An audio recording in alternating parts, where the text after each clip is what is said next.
Welcome to Locked On Astros, your daily Astros podcast. Here are your hosts, Eric the Man Heisman and Brett H-Town Wheelhouse Chansey.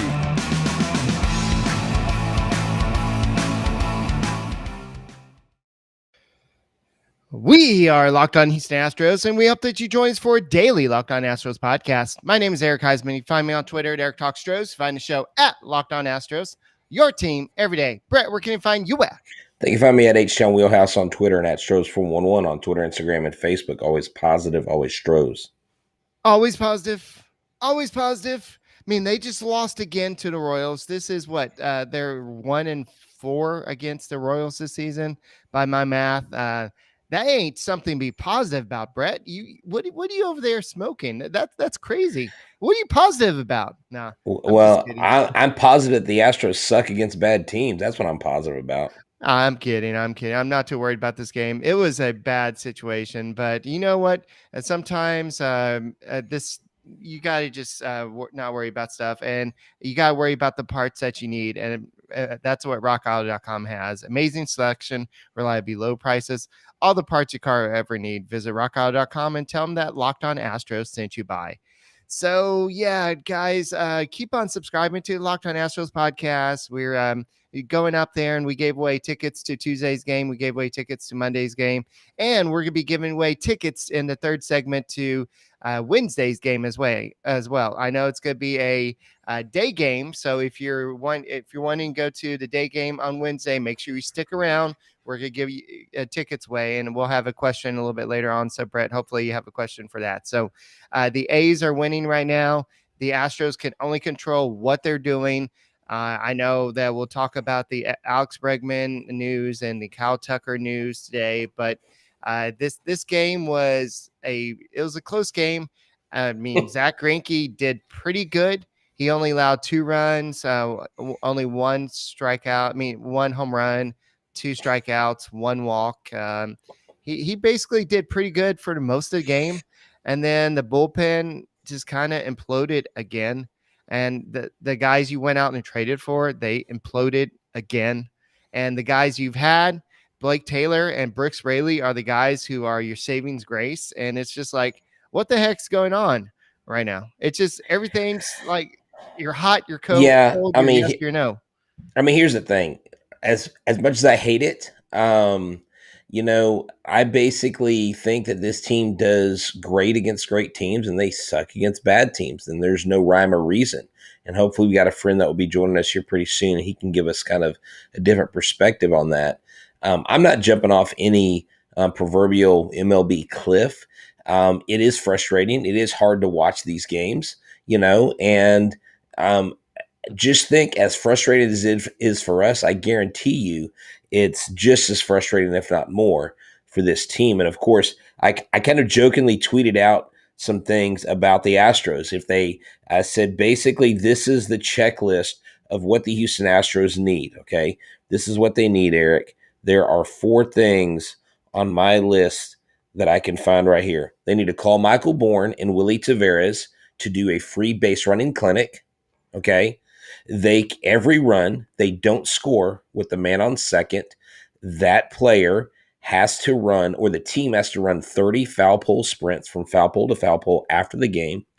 Every relief pitcher that misplays a ball in the field, 100 burpees, and number 4, effing win. And if you do number 4, you don't have to do any of the consequences listed in 1 through 3. So that solves the problems. All right, and then you'll have a whole bullpen that cannot move their legs because they're so tired. Yeah, I think that's the situation. I know what you're saying. I understand where you're kind of going at that. You got to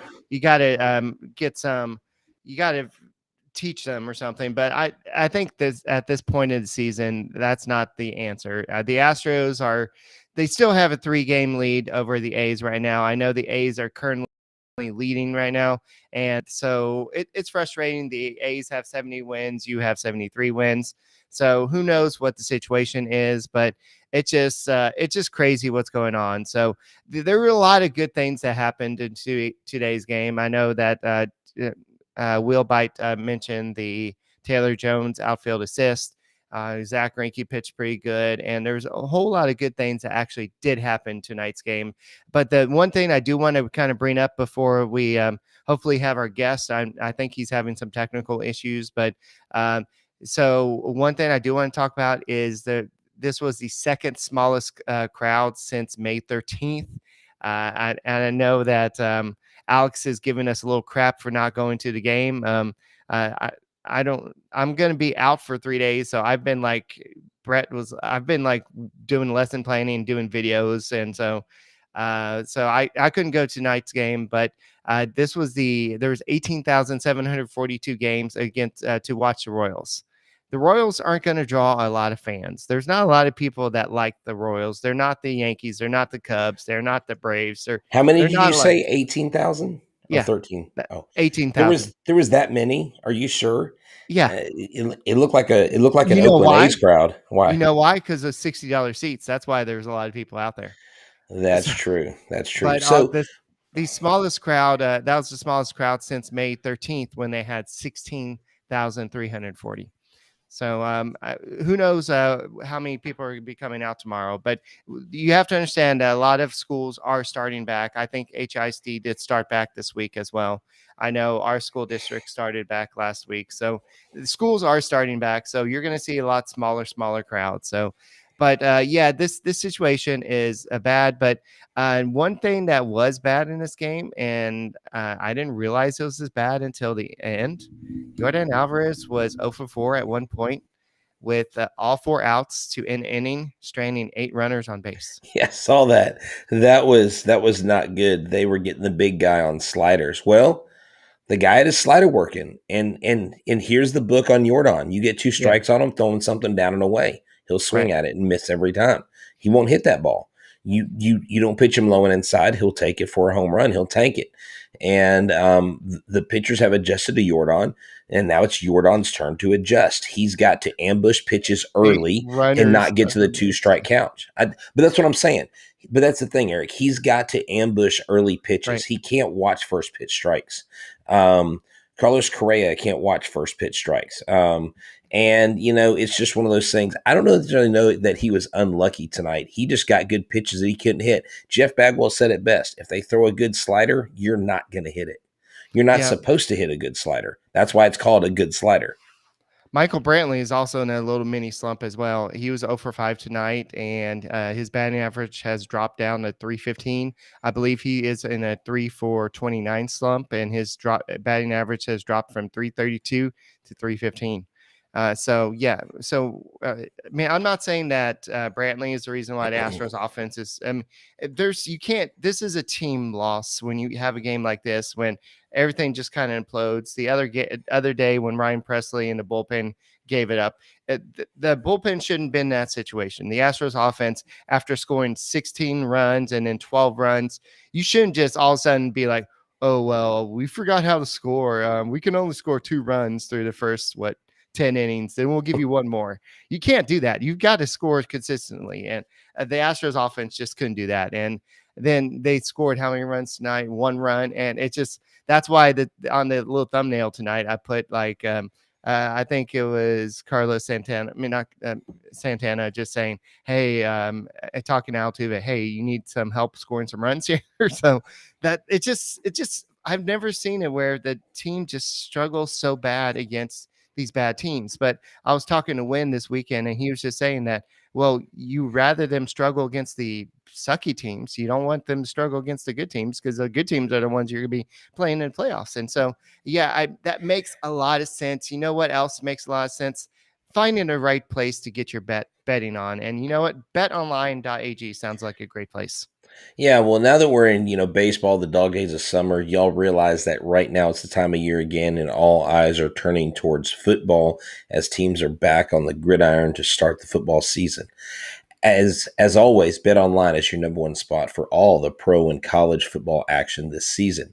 Get all the updated odds, props, contests, including online's biggest $500,000 NFL mega contest and the world's largest $200,000 NFL Survivor contest open now at BetOnline. Head to the website or your mobile device and sign up today and receive your 100% welcome bonus. 100% of what you put in, what you deposit on to a certain amount, you get 100% of that. So they match it. Be sure to take advantage of their opening day Super Bowl promo. Make a bet on the Thursday, September 9th season opener between Super Bowl champion Tampa Bay Buccaneers and the Dallas Cowboys. And if you lose, your wager will be refunded up to $25 for new customers only when signing up using the promo code NFL100. BetOnline is the fast and easiest way to bet on all your favorite sports, from football, baseball, basketball, boxing, right to your favorite Vegas casino games. Don't wait. Take advantage of the great offers available 2021 season. BetOnline, your online sportsbook experts. Promo code Locked On. Instead of hitting the operating room on a Wednesday morning, I'd rather go to Hooters. So tell us a little bit about Hooters on Webster. Yeah, so Hooters and Webster, 20796 Gulf Freeway, Webster, Texas, 77598. That's the address. Write it down, 20796 Gulf Freeway, Webster, Texas, 77598. Ready for some love bites? We know, even if you're not into spicy, you're into hot. That's why all of our seriously craveable flavors are the best of the best. Wings, burgers, shrimp, and all things that make you drool. That's right. Even on Thursday nights, they have Texas Thirst Days, $15 buckets, $5 drafts, where your favorite Hooters girls will be in cutoff jeans and cowgirl boots, dancing to Copperhead Road. That's right. And guess what? There is no cover charge. Gulf Freeway, 20796 Webster, Texas. Hooters. Tell them Locked On Astros sent you.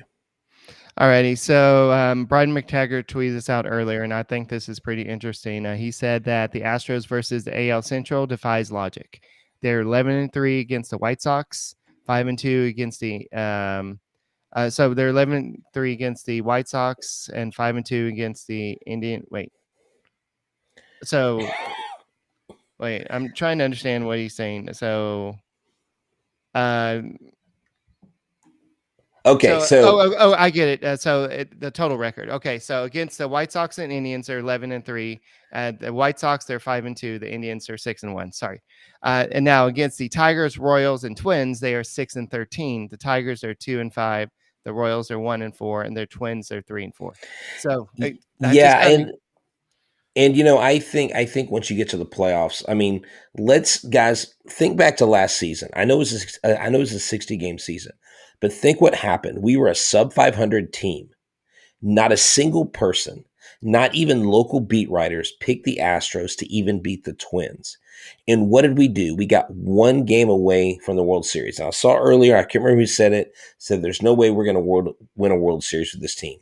That is absolutely not true. Hey, we have a special guest that has just joined us, and it is World Series champion Clay Hensley, coming to us live from San Diego. We were just talking about how we don't need to hit the panic button. Clay, remember last year, 2020, how the Astros got on that tear, and you were hanging with us for some of those playoff games. You remember that. Right. What is it about a club this good that struggles against bad teams? Is that something to be concerned about going into the playoffs? Well, I mean, it's obviously something that you don't want to see happen. Look, what the reality of it is that, Dusty Baker, the front office for the Astros, and this kind of would go without saying, I guess, for most of the brass for any Major League Ball club, is the games that you're supposed to win, you got to win. And, the tough teams where you're going to have a chance, where you're going to come up with some tough pitching, tough lineups for the staff to deal with.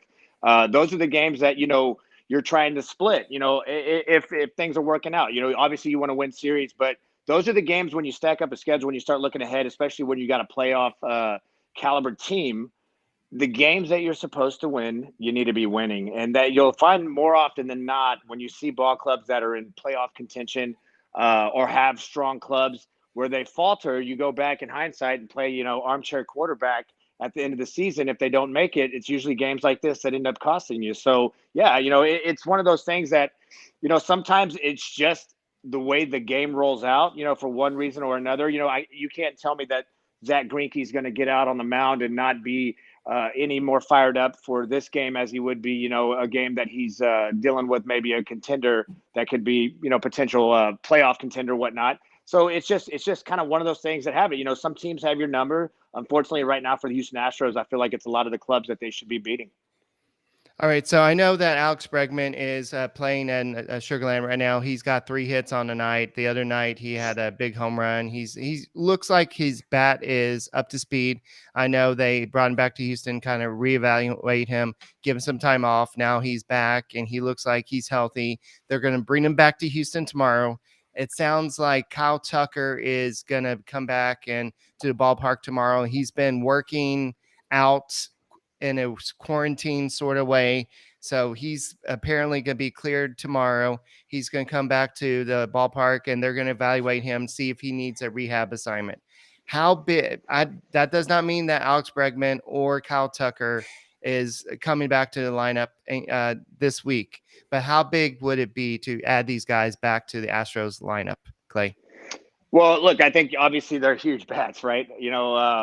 Tucker's been pretty consistent this year for the Houston Astros. Everybody knows, the missing component that, Bregman brings not only at the lineup, but defensively as well as in the locker room, and sometimes that's all it takes. Sometimes it's just a guy like that. Well, both those guys for that matter, that can come in and, fire up the ball club. There's certain guys that kind of help lead some of these really good young teams and can say the right things. I think Bregman's been a huge piece of that for the Houston Astros in the past, as well as the future. I know we've talked about that in the offseason and what it means for him to be an Astro and what he brings to the table. And that's a big missing component. I think, it's going to be the injection, the Houston Astros probably need and want at this time right now, although Tucker is a little bit to be determined, so to speak. I think with both those guys coming back quickly, I think, there's still a chance to finish with a decent August for that matter, and hopefully roll into September with some momentum. Yeah, I heard. I heard before the game, Julia and the guys were talking about Alex Bregman's presence, just the fact that he was there in BP. They said it was like the feeling was a little different because he was there, and he brings that bravado. He brings that. I mean, he is Alex Bregman. He is one of the leaders of this ball club. But as a player, as someone who played in the major leagues, when the fan base is freaking out, there's a lot of angst and a lot of frustration on Twitter, and of course I've gone to more joking about this than like being really serious, so I don't get my nerves worked up. But are players pressing when they're playing these teams and not beating them, or are they just like, okay, we lost, we got to just hit the ground running tomorrow? You know what I'm saying? Does it become a mental battle because it's a bad team, or because it's a bad team you just like, okay, we just gotta chalk it up, that was yesterday, tomorrow's a new day? Well, I think where you're seeing some of the I guess for point in case tonight, when you see some of the mental mistakes, ground ball back to the pitcher, rushing the throw, stuff like that, where you're airmailing, that should be outs, keeping your ball club close. When that happens against, I guess, teams that you should be beating when you're as good as the Houston Astros are, it gets a little deflating. Yeah, I mean, it does. From a player standpoint, and even the guys out there on the field, it's one of those things where it's just like, come on, this has got to pull together. But, I wouldn't say that it was, it's something that, really messes with the psyche or anything like that. It's just little mental mistakes. But absolutely having a guy like Bregman come back in, showing his face around the yard, being in the locker room with the guys, I'm sure probably getting treatment from his training staff, which is always going to be better than any minor league, training staff. And I'm not taking anything away from the Sugar Land Skeeters training staff, but the fact of the matter is the technology and all the doctors are up there at the stadium on a daily basis. So he's going to get the best treatment there, which is huge, I think, ever since they've decided to make that move over there with Sugar Land, because it is a big deal. Having his presence on the field, being around the guys, keeping it loose. Like I said, there's guys like that. Heck, there's guys that have stayed in the big leagues a long time that didn't produce that well on the field, but specifically for that reason. They were great locker room guys, and they helped bring the team together. So it's good to have him around, I'm sure, and I'm sure the staff's good to see him too. Yeah, for sure. And you know what? It kind of treatment and having the right treatment, it kind of reminds me of Rock Auto, like treating your car right and just having the right parts. So talk to us a little bit about Rock Auto, Brett. Yeah, so rockauto.com is a family owned business. They've been around 20 years. They're online. Why go to the counter of an auto supply store where they're going to overcharge you because you're not the professional mechanic down the road? You're going to spend 30, 50, sometimes 100% more, and it's going to be the same parts. And they actually have a better variety. So go to rockauto.com, and Clay's driving around in that sweet minivan. He's got carpet. He's got the old VHS in there. Whatever he's got in his car or in his minivan, they will be able to replace it because he's got that thing lifted on a 42-inch lift kit. He's got some big tires that he's mudding in because he's got to take something out to that ranch, right, Clay? So go to rockauto.com and check out all the parts they have for your car or truck.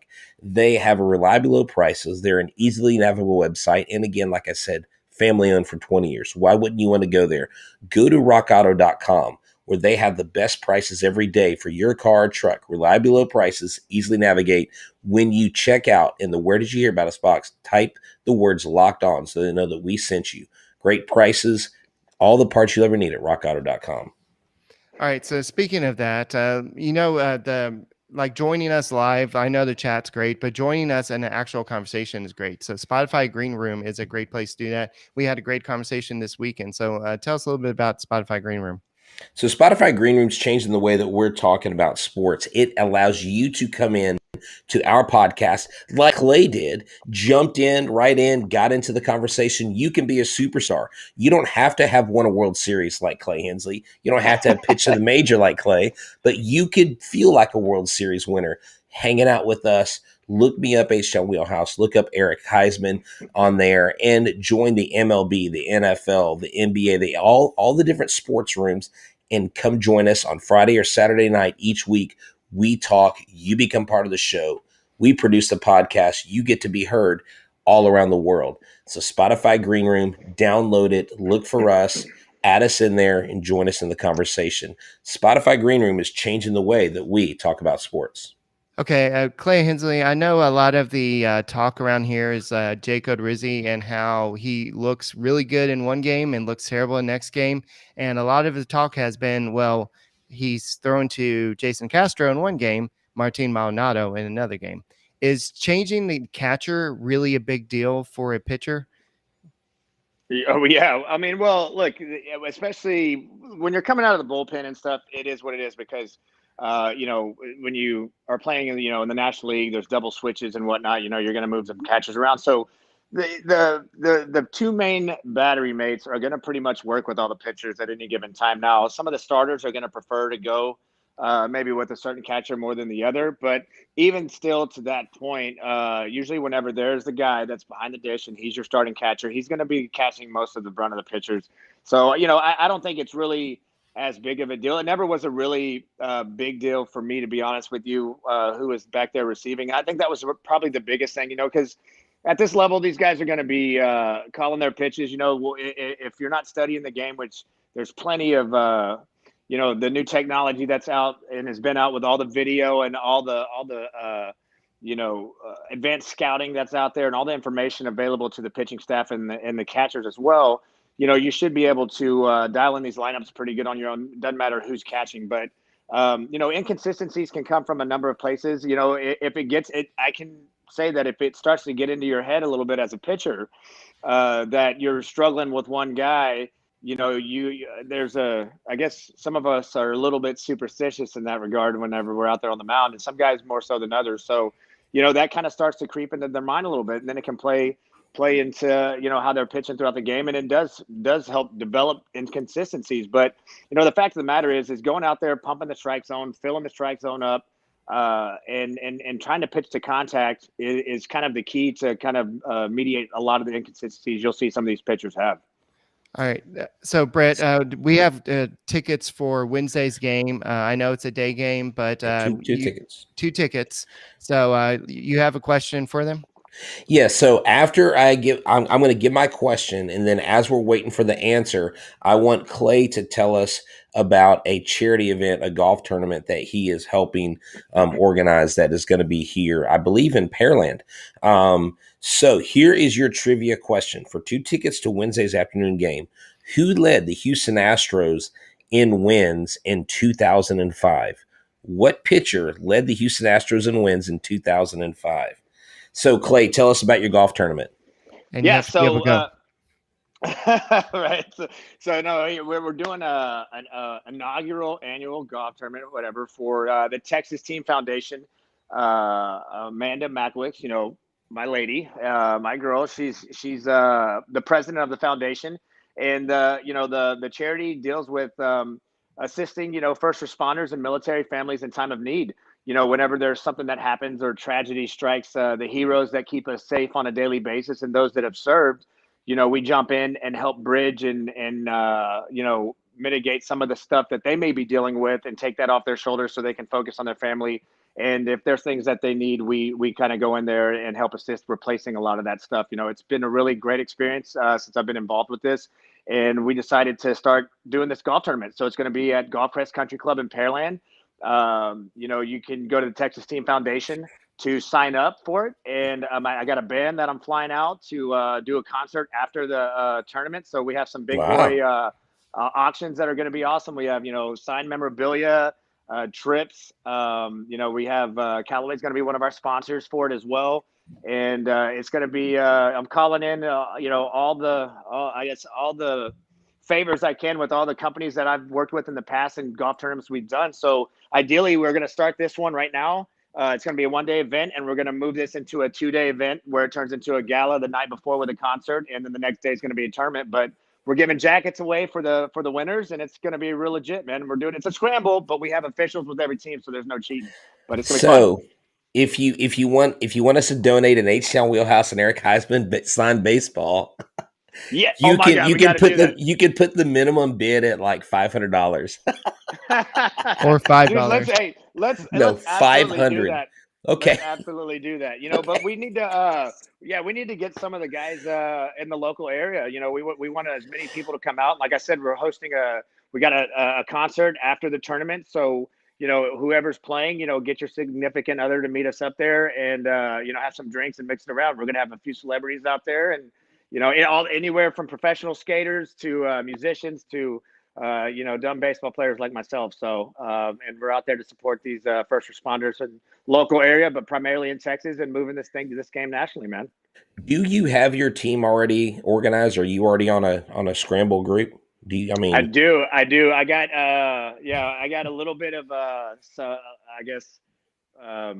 some decent players coming in, but look, it's not about I'm not going to try to win this thing. If we do, we do. No, well, I need you to find me some partners because I definitely want to try to come out there and support you guys and be a part. So we'll talk off air. So hey, absolutely. The winner of the tickets is PS4 Gaming. He said he can go to the game, and it was Roy Oswalt. And so in 1999, though, Mike Hampton had the most wins with 22 in Astros history. Roy Oswalt won 20 games in 2005. So that's what got Mike to Colorado after that, right? Yeah, I think so. Yeah. He got that he got that contract. So so PS4 Gaming DM me on Twitter. 5 cents. I don't know what that means. The baseball. How much our baseball will be worth. So, dude, we'll bite. You can bite. I'm joking. Hey, we are. That's awesome. Hey, we were in line, Clay. We were in line at Jackson Street Barbecue. Old dude looks at us and he goes, "Hey, what's up, man? I love y'all's show. I watch y'all every day." We're like, "What's up?" And whenever I'm there and Eric's not there, like, "Where's Eric?" And so it's what happens when you're really cool. When you become infamous, when they got your picture at the post office. Exactly. Yeah. So I know Jose Urquidy is going to start on Tuesday's game for the Skeeters, and they're hoping he goes 5 innings, and then they're going to reevaluate him, see if he's able to come back to the rotation.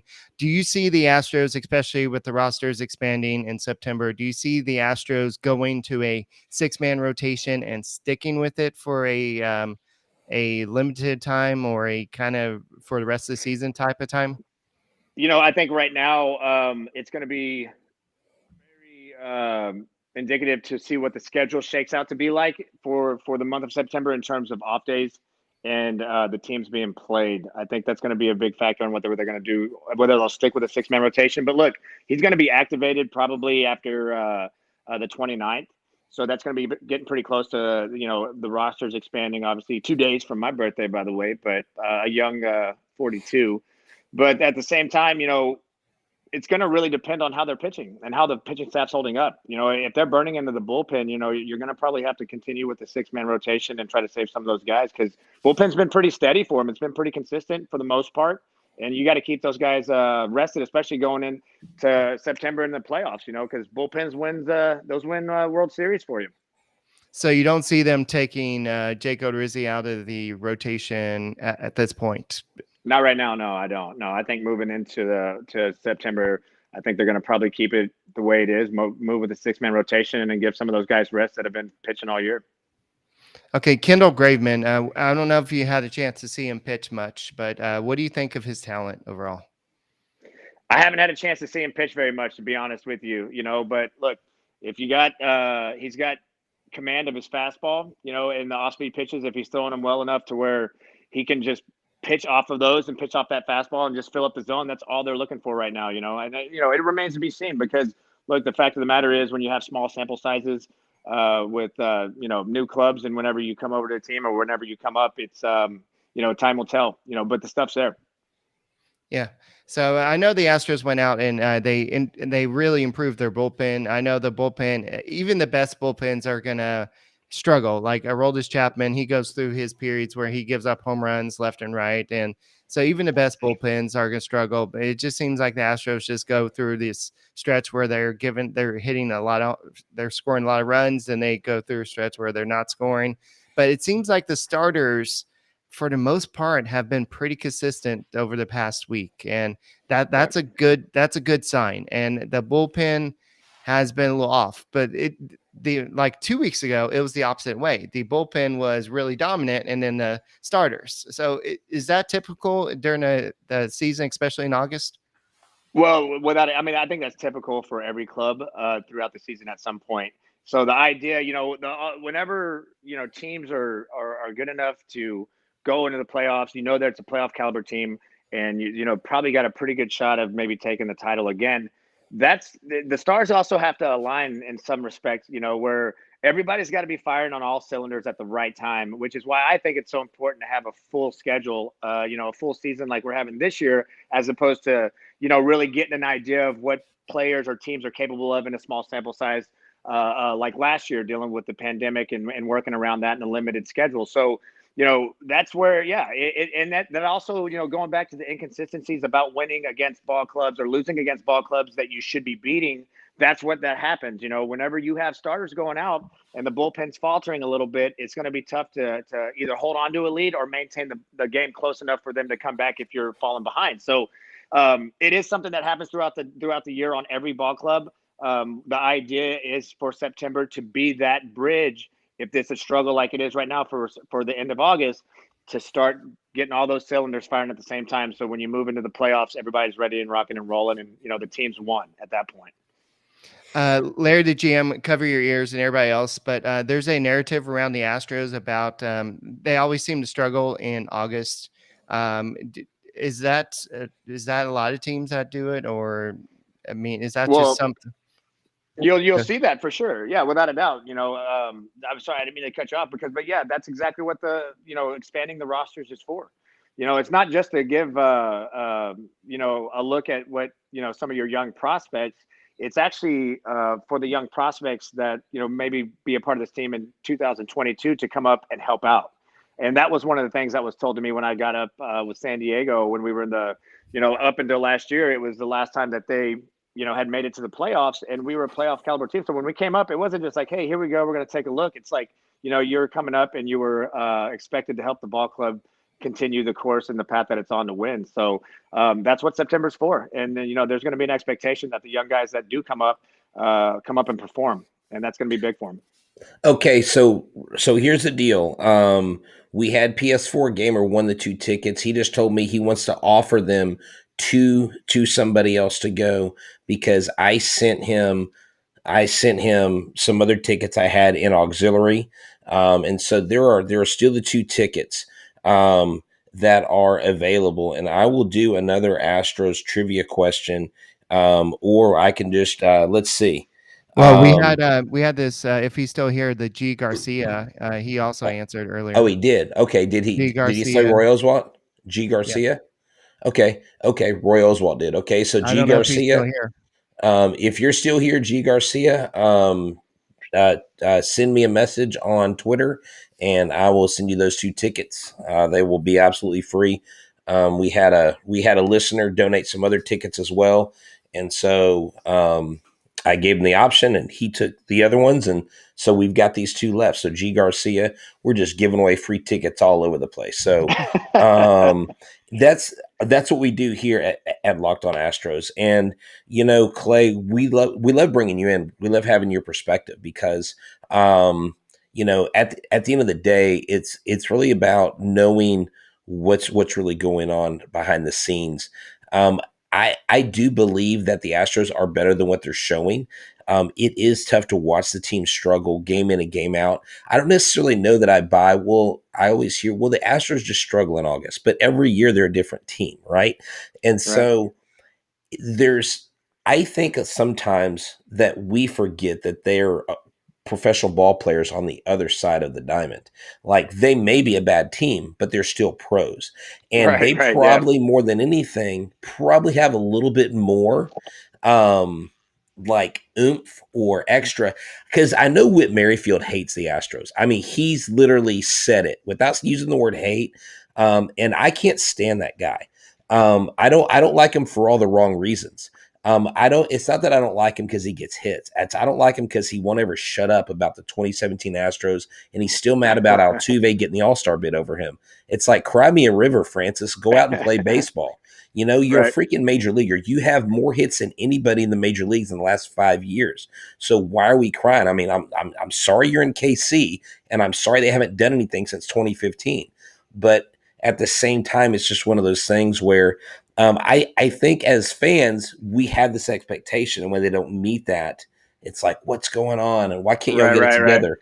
And I joked earlier about them running foul poles and doing burpees and having consequences after the game like we do with little leaguers. But at the end of the day, it's not that simple. Yeah, well, to kind of look, the reality of it is if you look at a lot of ball clubs, a lot of them are struggling in August. Like the staff is starting to get a little tired. Like, again, this is why September expansion rosters is why it's done. It's done to give the guys a break, and it's done to like kind of give the teams that are in contention, the main horses that have been there all most of the season, kind of a little breather to like regroup and get ready to go for September. So look, right now, what's important, I think, for the Houston Astros and maybe for the fans to understand is that, look, the game's not easy. The reality of it is the game's not easy. As easy as a lot of these guys make it look on TV, it's not easy. And just like you said, on the other side of the diamond, those are professional athletes. Just because they might be struggling, hey, they got nothing to lose, man. So those guys are playing loose. I've been on some losing ball clubs, and those were some of the most fun clubs that I was on because it's so loose and the expectation is not there. So, but the fact of the matter is that what is important for like I was just about to say, what's important for the fans that everybody realize is that right now it's still the end of August. Let's get into September. Maybe we can kind of like get a little concerned and panicked if we're in a position to where the team's not going to potentially make the playoffs. It's gotten that bad, but right now it's just about getting in, and if the team's playing well enough to kind of stay in front of it right now and start firing all cylinders in September, then, hey, we're not even talking about August 23rd.